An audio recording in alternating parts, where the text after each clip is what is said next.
নাবালিগ অবস্থায় যার বাচ্চা মারা যায়, ওই বাচ্চাগুলিকে আল্লাহ পাক রব্বুল আলামিন কিয়ামতের ময়দানে বাপ মার জন্য বহুত বড় সুপারিশকারী বানায়। বাচ্চাগুলি আল্লাহর কাছে ডাক দেয়া কয়, মালিক, ও মালিক, তুমি আমারে দুনিয়াতে পাঠাইছো, পাঠানোর সময় আমার মা কত কষ্ট করছেন, জান বের হয়ে যায় অবস্থা।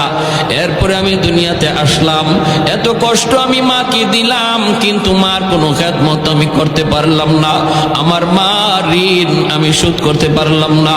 আল্লাহ, আজ যদি তুমি আমাকে জান্নাতে দিতে চাও, আমার মা বাবা সারা জান্নাতে যাইবো না, হয় আমারে বাপ মার সাথে জাহান্নামে দিয়ে দাও, হয় আমাকে আমার বাপ মার সাথে জাহান্নামে দিয়ে দাও।